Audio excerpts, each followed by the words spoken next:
Hoje, com certeza, esses dias, de modo especial hoje, talvez tenha ressoado em nossos ouvidos e calado em nossos corações aquela expressão do Salmo: que alegria quando me disseram, vamos à casa do Senhor. E agora os nossos pés já se detêm, Jerusalém, em tuas portas. Jerusalém, a cidade santa, a nova Jerusalém, a cidade de Deus, a igreja. Então, para nós, com certeza, é uma alegria, talvez que nós não saibamos expressar. Podemos estar aqui hoje, depois de 6 meses, 7, 8, quase foi em março, né? A última vez, no comecinho de março. Depois de tanto tempo, podemos estar aqui reunidos, como irmãos, na casa do Pai. E sobretudo a alegria porque nos reunimos, não apenas uma reunião qualquer, mas para celebrar aquilo que é o centro da nossa fé, a Eucaristia, a Santa Missa, ouvirmos a palavra de Deus que nos é dirigida, podemos nos alimentar também da Eucaristia, a presença real de Cristo, que vem para nos fortalecer. Então, tudo isso deve nos encher de alegria, se realmente durante esse tempo nós sentimos esta fome, esta sede de Deus, da sua palavra, da sua presença na nossa vida. Se bem que o Senhor sempre está presente, como nós ouvimos também esse dia no Evangelho, onde 2 ou 3 estiver reunido, em meu nome eu estarei no meio deles, né?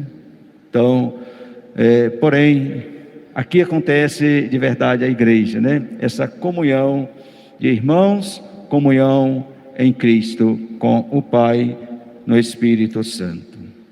E, queridos irmãos e irmãs, a palavra de Deus hoje vem nos orientar também como devemos viver na igreja.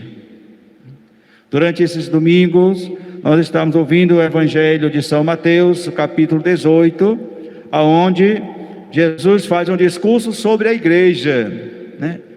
Sobre a comunidade cristã, como devem viver os cristãos, como devemos nos comportar na igreja, na comunidade cristã, né? Nós vamos recordar algumas coisas do capítulo de São João, do capítulo 18 de São Mateus. Jesus fala de sermos humildes, de nos tornarmos como crianças, de servir ao irmão. Jesus nos ensina tantas coisas de como devemos comportar, a correção que devemos fazer para com o irmão, né? De modo especial, essa correção tendo sempre em vista a conversão da pessoa, tendo sempre em vista o bem do outro, né? Vem falar também da unidade que deve existir, né?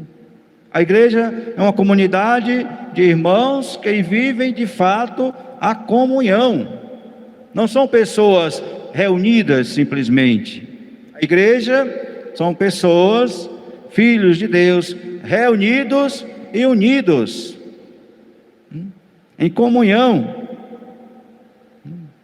buscando o bem maior que é Deus. Isso é a igreja. Jesus disse, né? No final do Evangelho, domingo passado, né? Se vocês 2 ou 3 estiverem de acordo sobre o que pedires, meu Pai, né, vos concederá, eu vos concederei, né? Se estiverem de acordo. Esses 2 ou 3, eu falava também domingo passado, representa a igreja. Não é uma turminha aqui, uma turminha ali, outra turminha ali, lá, né? Mas é a igreja em comunhão. Se vivermos de fato em comunhão, é esta unidade, é a paz entre nós, é a comunhão entre nós que atrai também sobre nós a graça, as graças e as bênçãos de Deus. Jesus está falando, isso é importante para que nós possamos compreender hoje o Evangelho, né? Porque o Evangelho começa assim: naquele tempo Pedro aproximou-se de Jesus e perguntou: quantas vezes devo perdoar meu irmão se pecar contra mim? 7 vezes?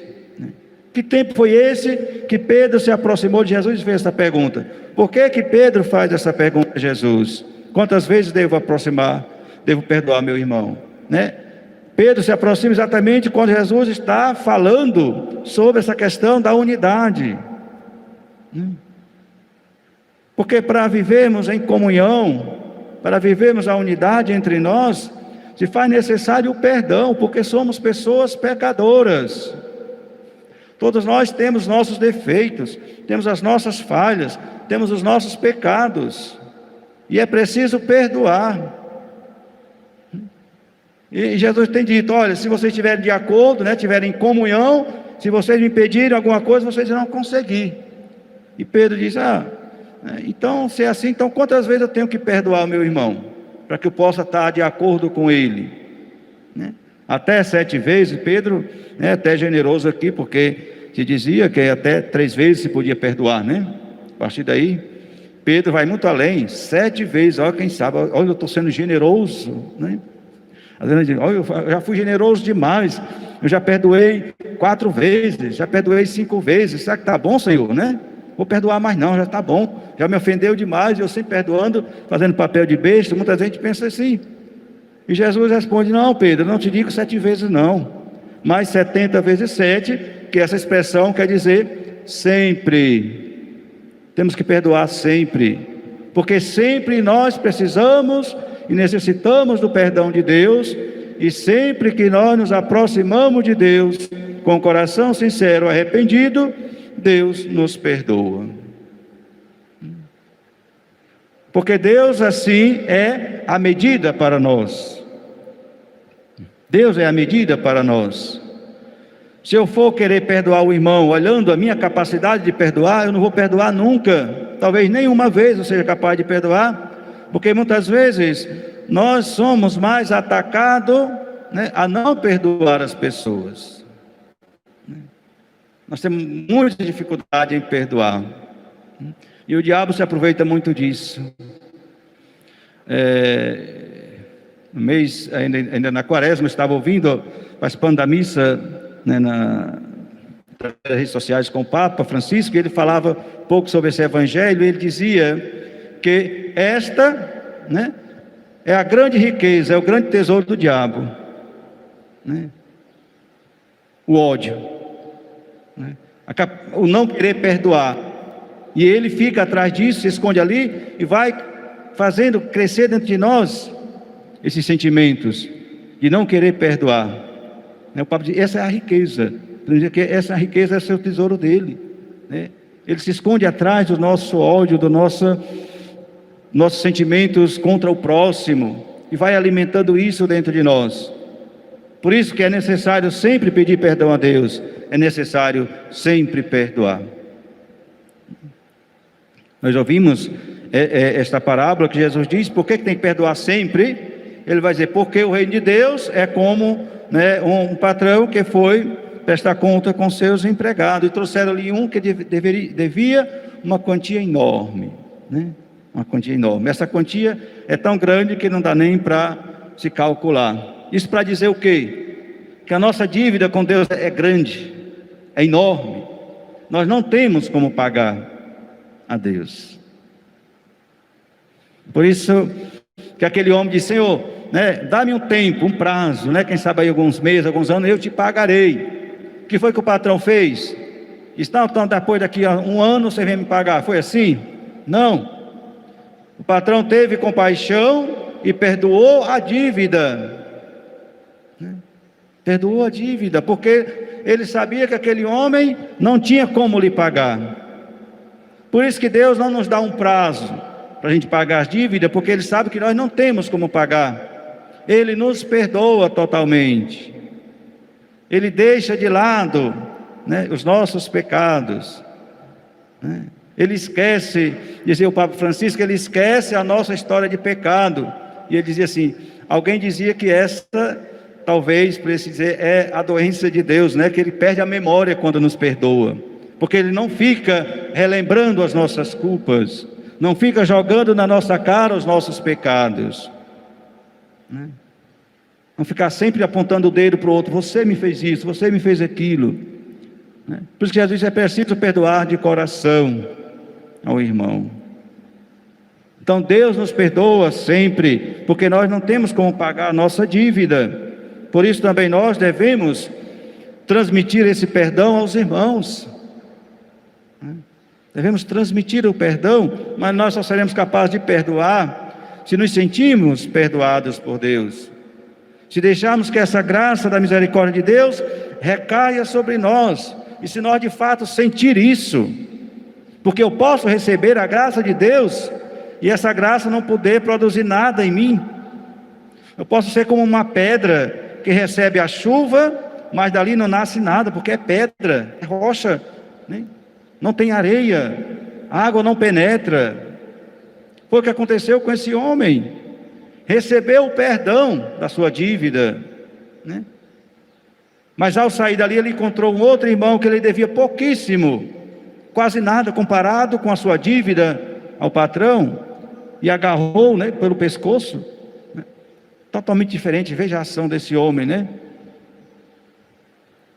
O patrão pediu que ele prestasse conta, ele vai lá, já agarra o outro pelo pescoço, quase matando, paga a minha dívida.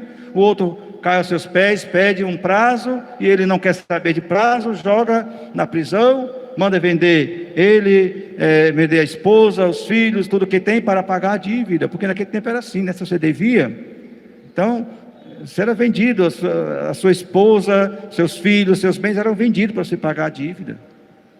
Ele fez isso. Por quê? Porque na verdade ele não foi tocado pelo perdão que recebeu. Quando nós não perdoamos, quando nós guardamos mágoas, rancores contra as pessoas, quando nós vivemos murmurando, destruindo a vida do outro, né? Quando nós dizemos aquela expressão muito famosa, né? Quando alguém nos faz o mal, como é que geralmente a gente diz? Um dia você me paga. Eu escutei muito isso, né? Um dia você vai me pagar, e vai pagar caro. Quando nós agimos assim, é sinal de que nós ainda não experimentamos em nós a misericórdia e o perdão de Deus, tantas vezes derramado em nós, até mesmo na confissão. Quantas vezes nós nos confessamos, pedimos perdão a Deus, recebemos esse perdão, mas saímos dali ainda com o coração cheio de ódio, de mágoa contra o próximo. É porque esse amor de Deus, a misericórdia, o perdão de Deus caiu em mim como a água que cai sobre a rocha e não pode produzir. Não pode produzir frutos de conversão, de humildade, de perdão, de misericórdia. Porque eu estou fechado. A graça e a misericórdia de Deus. É muito sério isso que Jesus nos apresenta hoje. Também vimos na primeira leitura, veja a primeira leitura, né? O rancor e a raiva são coisas detestáveis, até o pecador procura dominá-las. Quer dizer, o pecador aqui, até aquele que não tem religião, né? Até aquela pessoa que mesmo não acredita em Deus, ele procura controlar as suas raivas, né? Seu rancor. Quem se vingar encontrará a vingança do Senhor. Quem pedirá severas contas dos seus pecados? Perdoa a justiça cometida por teu próximo. Assim, quando orares, teus pecados serão perdoados. Jesus vai dizer no final do Evangelho, né, que Deus nos tratará do jeito daquele patrão quando tratou aquele empregado, se não perdoarmos os pecados dos nossos irmãos. Aqui precisamos compreender bem isso, para não compreender errado o que o Senhor quer dizer. Não é que Deus mede o seu amor, o seu perdão pelo nosso, não é isso. Nós não somos a medida para o amor de Deus, pelo contrário, Deus é a medida. Por isso Jesus diz, amai-vos como eu vos amei. Então Deus é a medida do nosso amor. Mas o que Jesus quer dizer aqui? O que essa palavra quer dizer? Se eu não perdoo, né? Se eu guardo raiva, se eu guardo rancor, né? Se eu tenho ódio contra o meu irmão, o meu coração está fechado. Por isso Deus não pode perdoar. Não porque Ele não quer, é porque eu não aceito, porque eu não estou aberto a esse amor. Então se faz necessário essa abertura ao amor de Deus. Assim poderemos viver de fato como igreja, como família dos filhos de Deus, né? Nos perdoando sempre. Na família, por exemplo, né? Quantas vezes se tem que perdoar um ao outro, né? Quantas vezes? Se não existe perdão dentro da família, não vai existir comunhão, né? Talvez a família possa permanecer juntos, né? Reunidos, mas não unidos. Também na igreja nós podemos estar reunidos, mas não unidos. Se não formos capazes de reconhecer que precisamos e buscarmos sempre o perdão e a misericórdia de Deus, e se não formos capazes também nós de perdoar o nosso irmão. Temos que perdoar. Esta é a condição também para que o perdão de Deus possa recair de fato sobre nós, né? Encerro aqui com as palavras também do Papa Francisco, que ele dizia assim, ele apelava mesmo, né, no final, dizia assim: nós temos que perdoar, essa é a condição para entrarmos no céu, essa é a condição para recebermos o perdão. Ele dizia assim: perdoe pelo menos pelo interesse. Eu disse, mas como é que a pessoa perdoar por interesse, né? Perdoe pelo menos, porque se você perdoar, você será perdoado. Se você não perdoar, você não será perdoado. Então, é muito forte isso, né? Muito forte essas palavras, a palavra do próprio Senhor, né? Recordemos isso, né? Um dia também o Senhor vai pedir conta, porque também a gente tem uma impressão, né? Se fala muito da misericórdia, temos que falar, anunciar a misericórdia de Deus, com certeza que é infinita, né? Mas não podemos passar a vida de qualquer jeito, porque um dia o Senhor vai pedir contas, né? Um dia nós temos que prestar conta com Deus. Então temos que também nos preparar para isso, né? Então, olha, eu te perdoei tanto, veja, né, empregado perverso, eu te perdoei. Por que você não perdoou o teu irmão também? Por que nós recebemos o perdão de Deus tantas vezes? Na confissão, no início da missa pedimos perdão, e por que às vezes temos tanta dificuldade em perdoar? Peçamos então a Deus um coração humilde, um coração sincero, mas sobretudo um coração aberto para acolher a sua graça e transmitir esta graça, este amor aos irmãos. Louvado seja nosso Senhor Jesus Cristo. Para sempre seja louvado.